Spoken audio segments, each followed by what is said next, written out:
Namaste, and welcome to the AI Samachar. Today is the 22nd of January, 2025. We've got a really interesting collection of news from various Indian publications today. So get ready.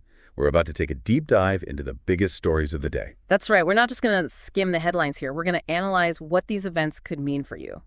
Think of it as a shortcut to understanding how today's news might ripple out and touch your life. Okay, looking at these articles, a few big themes jump out at me. First, Donald Trump is back in the White House. And the world, especially India, is reacting. We've got market volatility, concerns about trade disruptions, and even some surprising reactions from the real estate sector. It's fascinating. Trump's America First approach is already impacting global trade and climate change policies. His decision to pull the U.S. out of the Paris Agreement again is raising eyebrows. Plus, there's that executive order about potentially ending birthright citizenship in the U.S., which could have huge implications for Indians living there. Definitely a lot to unpack there. And then there's the Indian stock market. It seems to be reacting pretty dramatically at all this uncertainty. Yeah, the Sensex plummeting over 1,200 points is a clear sign that investors are nervous.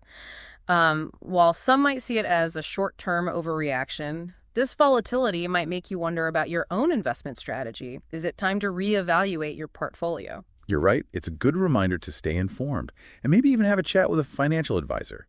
But amidst all this economic uncertainty, there's also some exciting news in the world of technology.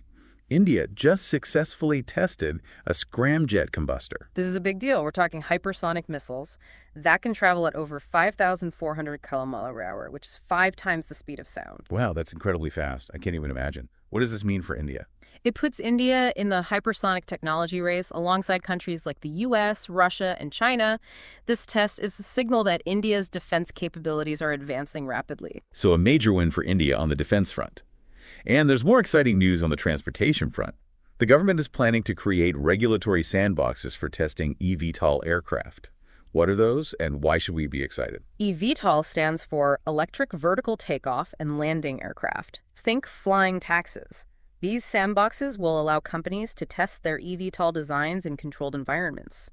If this technology takes off, it could revolutionize transportation, especially in congested cities. It sounds futuristic, eco-friendly, and maybe a little bit terrifying all at the same time. Imagine flying over rush hour traffic. It's certainly a fascinating possibility. But even as we look towards the future, we're reminded of the challenges that persist. The recent caste discrimination complaints against IITs are a stark reminder of the inequalities that still exist. It's disheartening to hear about these issues, especially at institutions that are supposed to be beacons of progress. The allegations of discriminatory practices during campus placements, including requiring students to reveal their caste, raise serious concerns about whether these institutions are truly fostering inclusivity. It makes you wonder if policies meant to address historical inequalities are actually perpetuating them in new ways. Exactly. The National Commission for Scheduled Castes, or NCSC, has taken notice and issued a notice to the IITs demanding an explanation. This will hopefully lead to a thorough investigation and concrete actions to address these issues. Let's hope so. Now, shifting gears to another sector that's booming, but also facing its share of controversy. We have the quick commerce industry.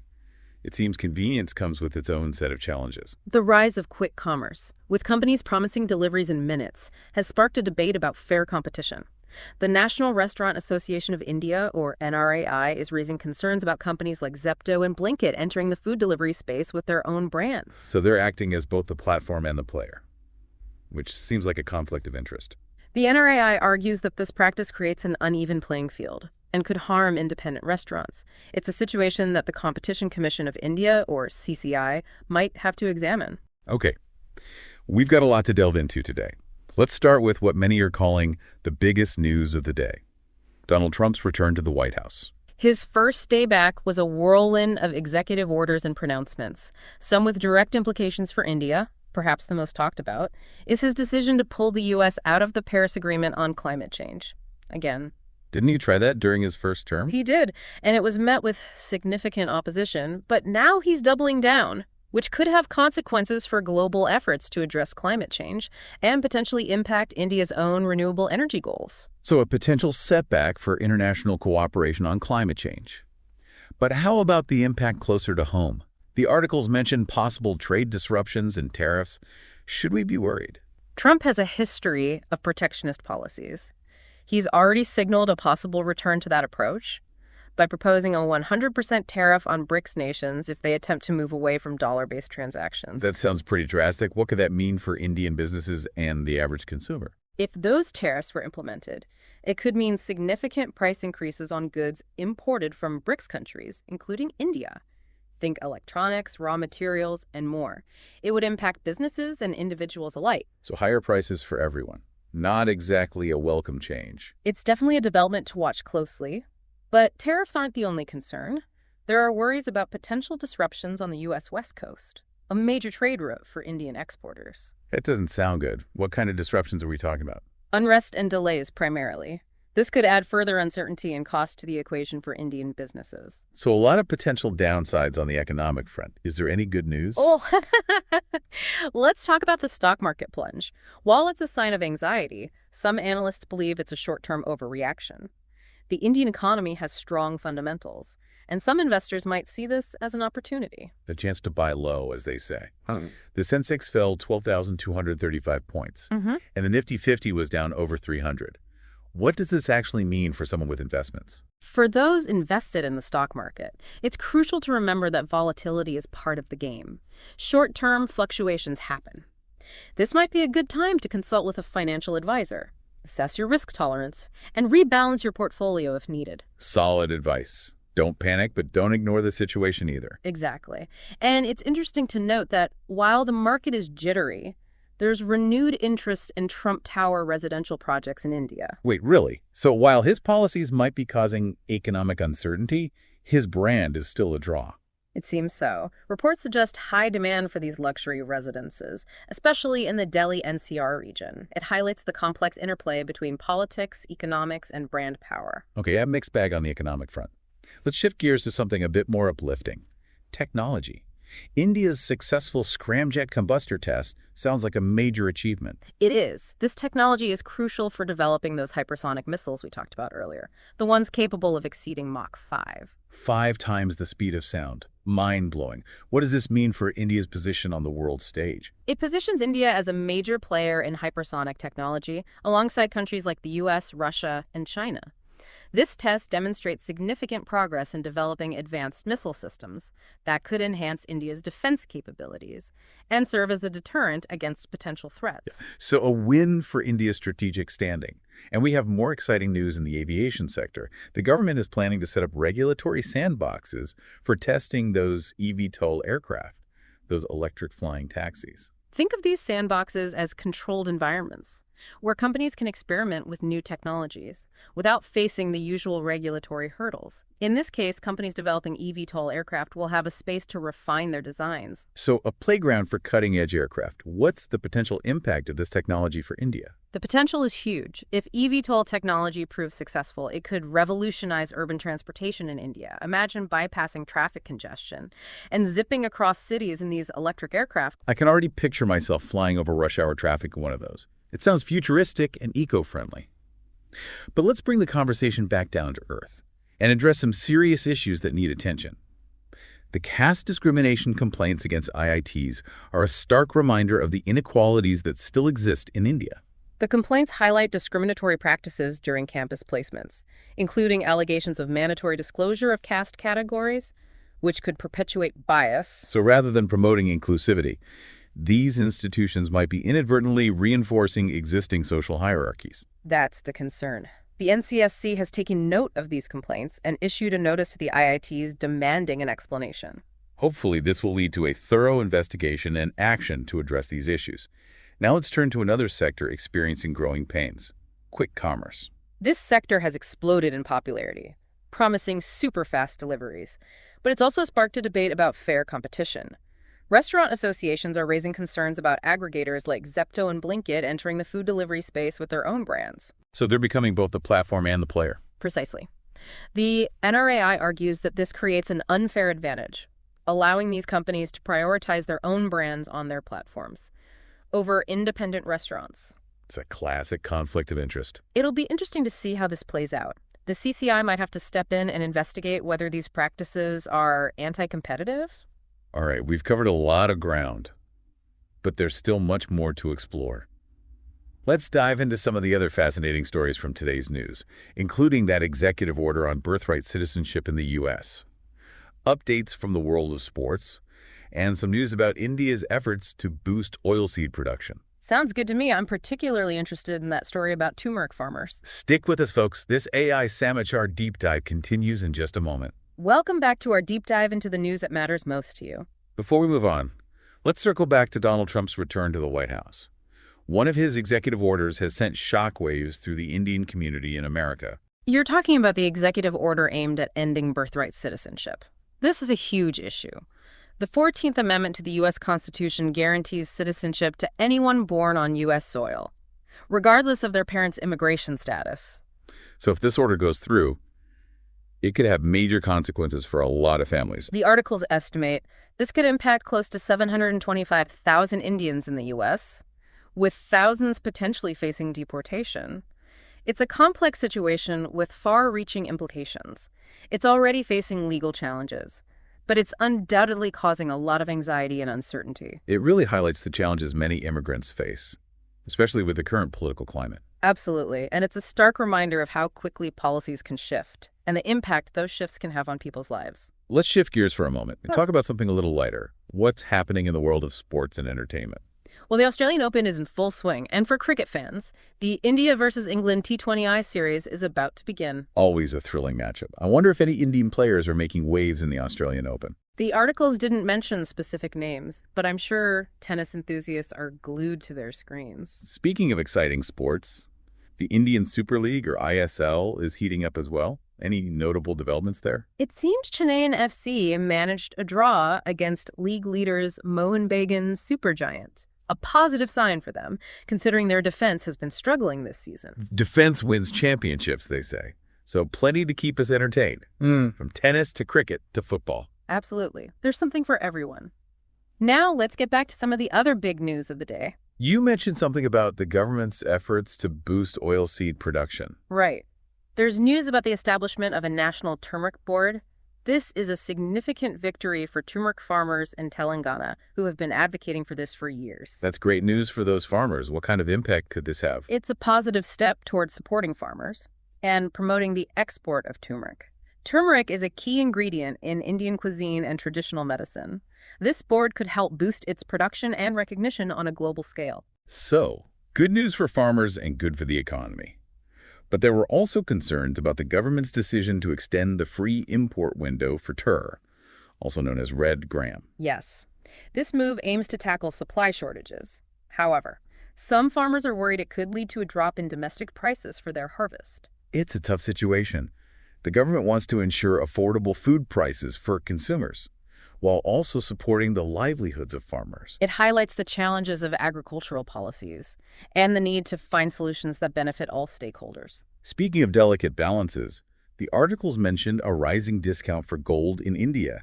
Is now a good time to buy? That's a question on a lot of people's minds. The article suggests this discount is due to lower demand, possibly because of fluctuating prices and some inauspicious periods according to the Hindu calendar. Gold is often seen as a safe haven asset, but it's experienced some volatility lately. So it sounds like caution is key if you're considering investing in gold. Doing your research and consulting with financial experts before making significant investment decisions is always wise. Sound advice. Now let's dive back into the world of technology. There was an interesting article about AI's role in regulating online speech. It's a timely topic, especially with all the concerns about misinformation and censorship on social media platforms. The articles mention Meta, the parent company of Facebook, is replacing its fact-checking system with a community notes approach. That sounds like a pretty big change. How is that being received? It's sparked a lot of debate. Some experts argue that this move could hinder efforts to combat fake news, especially in regions like India, where misinformation can have serious consequences. There are also concerns about how this will impact the work of fact-checkers in India, who play a vital role in flagging false information on Meta's platforms. It almost sounds like a step back in terms of accountability. It's definitely a development to keep an eye on. Yeah. And it's not the only news about online speech and regulation. There's been some pushback against government attempts to control online content. I remember reading about that. Is that related to Donald Trump's executive order aiming to limit government involvement in online platforms? Yes, that's the one. This order has generated mixed reactions. Some see it as a positive step toward protecting free speech, while others worry it could create a more chaotic online environment. So more freedom, but potentially more risk as well. It's a complex issue without easy answers. What's clear is that the relationship between governments, tech companies, and online speech is constantly evolving. And the stakes are high, especially with the increasing influence of social media on public opinion and discourse. It underscores the importance of critical thinking and responsible online engagement for all of us. We've covered a lot of ground, but there's still more to explore. After a quick word from our sponsors, we'll delve into updates on India's defense advancements, the ever-changing landscape of quick commerce, and some fascinating developments in India's diplomatic relations. Stay tuned for more insights on how today's news might impact your world. Welcome back to the AI Samachar. We're in the final stretch of our deep dive into the day's most important news. As we've been discussing these global events and economic shifts, I'm curious about India's relationships with other countries. Are there any notable developments on the diplomatic front? There are a few interesting developments in India's diplomatic relations worth discussing. I'm all ears. It seems India is focusing on strengthening its ties with France. The Indian and French foreign ministers recently met to discuss various areas of cooperation, including defense, civil nuclear energy, and space exploration. A deepening of the strategic partnership between the two countries. Precisely. They also discussed the long-delayed Jan'25 nuclear power project, a massive undertaking that could significantly boost India's energy capacity. That's a project that's been in limbo for quite some time. Is there any progress on the horizon? It appears the discussions are ongoing, with both sides working to finalize the details. The fact that it's back on the table is a positive sign. Let's hope for a breakthrough soon. Yeah.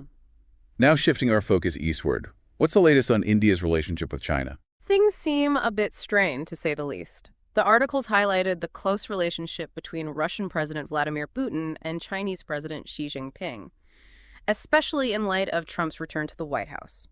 So a potential strengthening of the Russia-China alliance. How might that impact India? It's a possibility that India is monitoring closely, with Trump's unpredictable foreign policy and his recent withdrawal from the World Health Organization. There's a sense of shifting global power dynamics. And India needs to carefully navigate these changing alliances. That's right. It's a complex balancing act, as India aims to maintain strong relationships with both the U.S. and Russia, while also addressing its strategic concerns with China. It sounds like a high-stakes game of global chess. It certainly is. The moves each country makes can have ripple effects across the world. Let's shift our focus back to India and discuss some of the initiatives happening within the country. One initiative that caught my attention is the government's push for electric buses. They're implementing a payment security mechanism to ensure operators receive timely payments, a crucial step in expanding this sector. So making it more financially viable for operators to adopt electric buses. Exactly. With the severe pollution levels in many Indian cities, this could be a game changer for cleaner and more sustainable transportation. It's a win for the environment and a boost for the electric vehicle industry. Now let's talk about another rapidly evolving sector, quick commerce. The competition in this space is intensifying, with companies like Zepto and Blinkit constantly innovating and expanding their services. I read that Zepto launched a 10-minute medicine delivery service. That's incredibly fast. It is, and Blinkit has introduced a 10-minute ambulance service in Gurgaon. Wow, that's impressive. It's incredible how technology is being used to make essential services more accessible and efficient. While these advancements are impressive, it's important to remember the potential downsides. As we discussed earlier, the rapid growth of quick commerce has raised concerns about fair competition and the impact on traditional businesses. It seems innovation often comes with its own set of challenges. It's a reminder that progress isn't always straightforward. There are always trade-offs and necessary adjustments along the way. We've explored a vast landscape of news today, from Trump's return to the White House and its global repercussions, to the latest developments in India's economy, technology, and society. It's been a whirlwind of information. Remember, this is just a snapshot of the intricate world we live in. The news cycle never stops, and there's always more to learn, analyze, and discuss. So what are the key takeaways for our listeners today? Stay informed, stay engaged, and stay curious. Question everything, seek diverse perspectives, and connect the dots to understand how these events shape your world. And remember, the AI Samachar is here to help you navigate this ever-changing landscape. We're dedicated to bringing you the most important stories and insights, tailored specifically for you. Until next time, stay informed, stay curious, and stay ahead of the curve. Namaste. For queries and advertisements, email to the isamachar@gmail.com.